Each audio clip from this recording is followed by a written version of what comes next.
नमस्कार, मैं हूं आपके साथ शिखा ठाकुर। हमारे खास प्रोग्राम क्या कहते हैं नरेंद्र मोदी में आज आपको सुनवाएंगे पीएम मोदी का वो ऐतिहासिक भाषण जो उन्होंने 15 जनवरी 2014 को गुजरात के गांधीनगर में दिया। FICCI के एक कार्यक्रम में मोदी जी ने कहा कि अगर देश हमें कोई जिम्मेदारी दे तो जिम्मेदारी अच्छी है तो भी हमें निभानी पड़ेगी और बुरी है तो भी हमें झेलनी पड़ेगी, क्योंकि जिम्मेदारियों के भागने से देश नहीं चलता।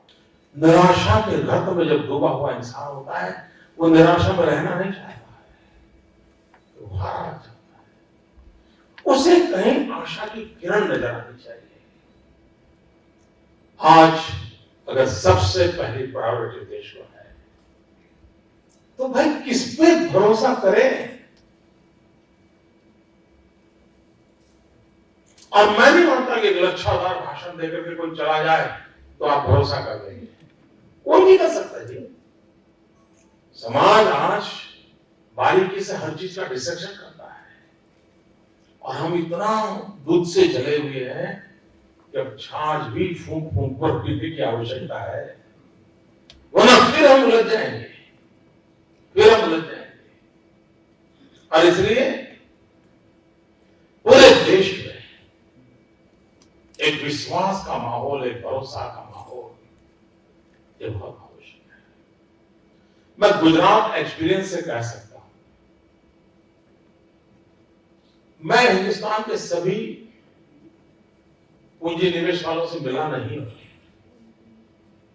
मुझे सबसे बात करने का अवसर मिला। यहां पर भी है, उसमें शायद 15-20% होंगे जिनकी शायद मुझे 1-to-1 बात करने का सौभाग्य मिला होगा। लेकिन हर एक के पास एक बात पक्की है कि आप बाकी चिंता छोड़, वहां जा सकते हैं, वहां काम कर सकते हैं। मुझे मिले हैं, नहीं मिले, मेरी सरकार के साथ काम किया है, नहीं किया है, मेरे रूल्स एंड रेगुलेशन देखे हैं, नहीं देखे, मेरी नीतियों से परिचित है, नहीं है। लेकिन किसी ने कहा यार हमारा एक्सपीरियंस बहुत अच्छा है। अच्छा तुम्हारा अच्छा है, ठीक है, चलो चल रहो। ये जो विश्वास है, ये जो भरोसा है, वो स्थितियों को पलटता है। आज बड़े से बड़े व्यक्ति को मिलने के बाद भी ऐसा लगता है यार कर्मकांड था पूरा कर दिया। कहीं ऐसा ना हो कि भाई मिले क्यों नहीं थे, कोई कहे नहीं थे, गए थे। जाते समय भी पता है कुछ होना नहीं है और आने के बाद पक्का विश्वास है नहीं होगा। ये स्थिति देश को चलने नहीं देती है, ये स्थिति देश को चलने नहीं देती। और इसलिए लीडरशिप बहुत मैटर करती है। क्या बुलंदी से निर्णय लेने की ताकत है, अनुभव की कसौटी पर खड़े हुए निर्णय करने की ताकत है, विपरीत प्रभावों के बीच भी चलने का सामर्थ्य है, डूबे हुई नौवा को बाहर निकालने के लिए मन में संकल्प शक्ति है। और संकल्प शक्ति भी बिस्तर पे पड़ी है, नहीं चलती, ऊर्जावान है।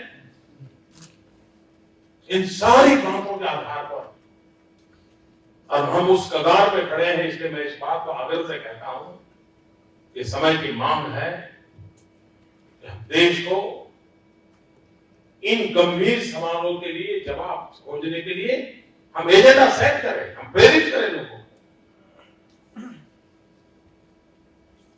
पूरी व्यवस्था शक्ति को चलाना है। अगर हमारे सामान्य व्यक्ति का परचेजिंग पावर कम होता गया तो क्या हो रहा है? क्या हमारे आर्थिक नीतियों का, हमारे कारोबार का इस बात पर ध्यान है कि सामान्य से सामान्य व्यक्ति का परचेजिंग पावर बढ़े। परचेजिंग पावर तब तक नहीं बढ़ता है जब तक उसकी जेब में पैसे नहीं है। जेब में पैसे तब तक नहीं आते हैं जबकि कोई उसके पास रोजी रोटी नहीं है, उत्पादन में वो शरीर नहीं है, अर्थव्यवस्था चलती नहीं है।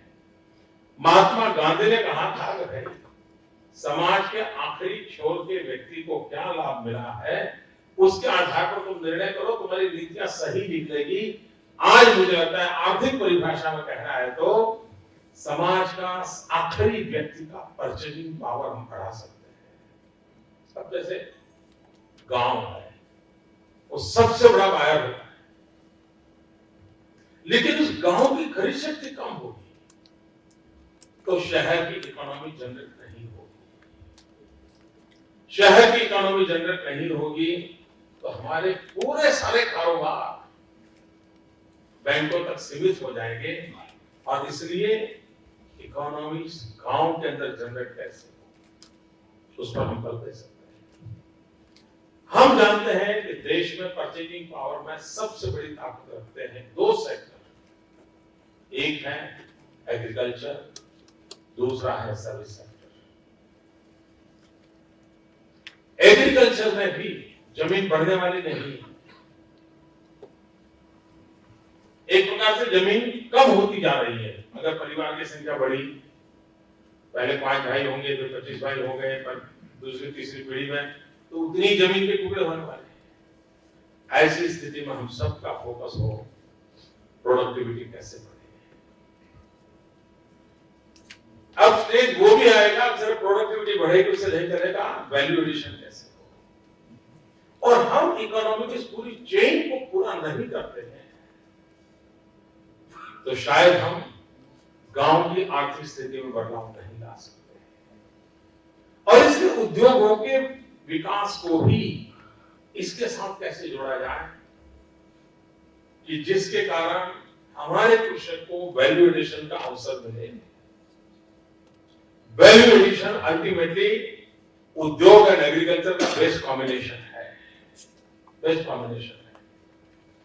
हमारे जैसे देश में हम इस पर कैसे बल दें, इस पर सोचने का, और मैं मानता हूं कि नीतियों को उस प्रकार से प्राधान्य देना पड़ेगा।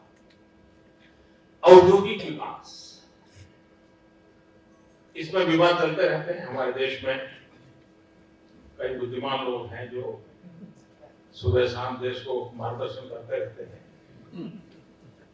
लेकिन अगर रोजगार का अवसर चाहिए तो उद्योगों का विकास चाहिए। दुनिया में हर जगह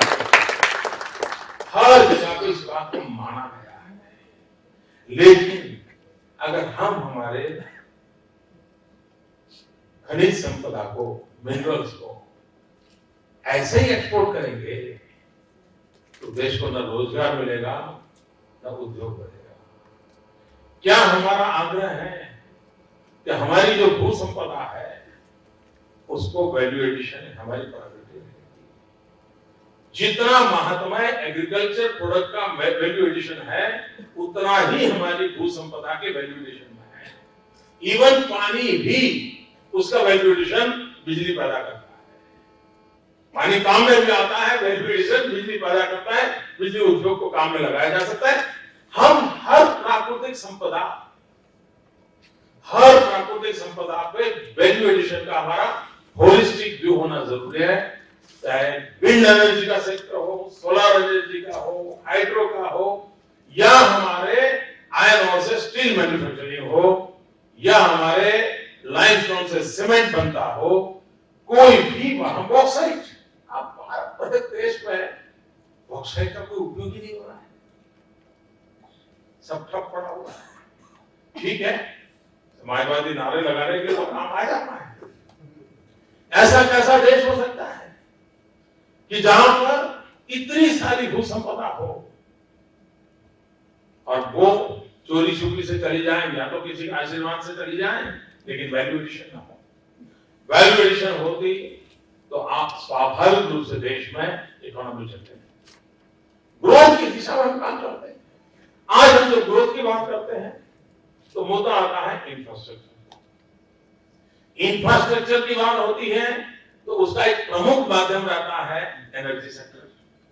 रोड रास्ते से सीमित नहीं है, रोड रास्ते बन गए तो कोई कारखाने चल जाते, ऐसा नहीं है। उसको आधुनिक व्यवस्थाएं चाहिए, उसको महंगी ऊर्जा है। ये कैसा देश है जी, सवाल उठता है कि 20,000 मेगावाट बिजली के कारखाने बंद पड़े। क्यों बंद पड़े हैं? फ्यूल नहीं है। फ्यूल क्यों नहीं है? पॉलिसी पैरालिसिस है। क्या करो? कोयला बाहर से लाओ, इंपोर्ट बढ़ गया, और इसके कारण करंट अकाउंट डेफिसिट बढ़ गई। करंट अकाउंट डेफिसिट बढ़ गई, रुपया लुढ़क गया।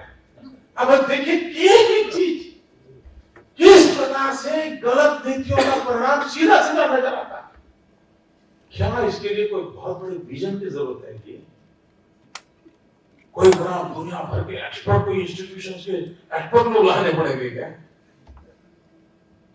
बहुत सरल बात है, हम इन चीजों को कैसे, और किसी ने जिम्मा लेना पड़ता है जी। ऐसा तो ना हो कि मालाएं पहनने के लिए तो हम तैयार हैं और जूते खाने की नौबत आए तो भागते फिरे। देश में निराशा का कारण यह है, अगर देश हमें जिम्मा देता है तो जिम्मेवारियां अच्छी भी है तो भी लेनी होगी, बुरी है तो भी झेलनी पड़ेगी। भागने से देश नहीं चलता है। और मैं तो देख रहा हूं लोगों को भागने की फैशन हो गई। मुझे लोग पूछते हैं कि मोदी जी पटना ले रही से आप भागे क्यों नहीं? मैं अगर भागना होता तो मोदी पैदा ही नहीं होता।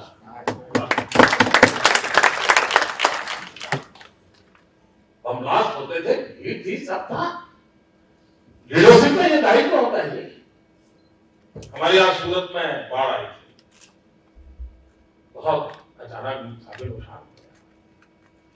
अब आप जानते हैं ऐसे अवसर होता है तो मीडिया के लिए तो सीजन होती है। जैसे डॉक्टरों को आप देखिए, डॉक्टर कह रहे हम कब कहें उनको कोई अगस्त सितंबर में बाहर जाना है, नहीं बोले सीजन है, मतलब ज्यादा लोग बीमार होते हैं। सीजन होता है, आनंद का विषय होता है। वैसे ये कैलेमिटी भी एक सीजन होती है। तो उस समय मोदी जो बोलेगा करेगा सब कितना तूफान खड़ा हो जाता है।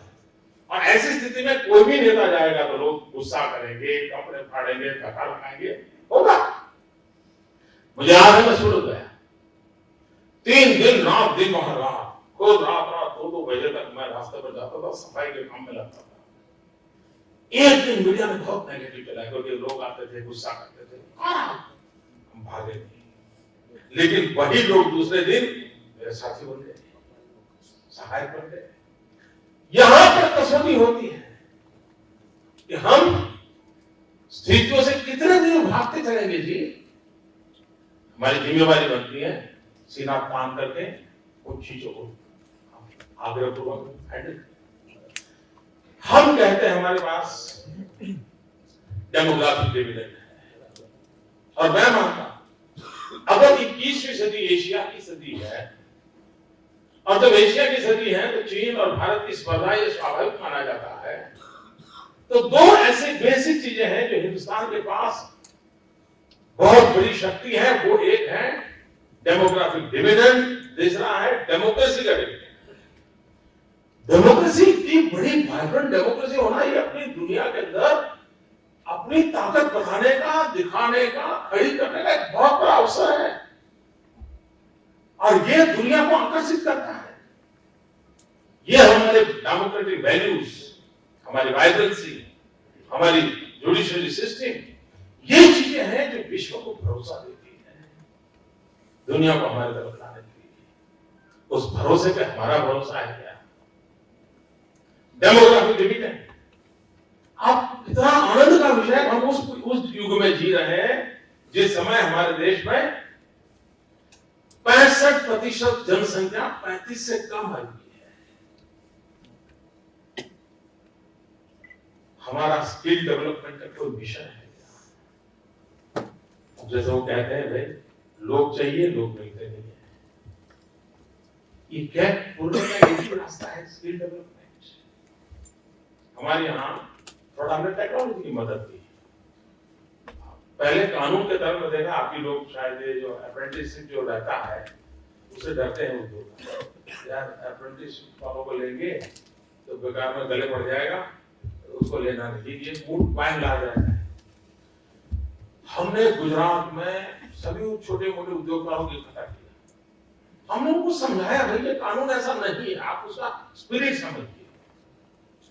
तो उनका थोड़ा हौसला बुलंद हुआ, हाँ यार नौजवानों को अवसर देना चाहिए। और हमने जब पहली बार ट्राई किया तो सबको पूछा भाई आपकी रिक्वायरमेंट क्या है, सारा उसका हमने पोर्टल बनाया। नौजवानों को पूछा देखिए भाई ये जगह है, तुम्हें कहाँ जाना है, वो सब ऑनलाइन हमने मैकेनिज्म करा दिया। और हम लास्ट ईयर 1 लाख लोगों को काम दे पाए।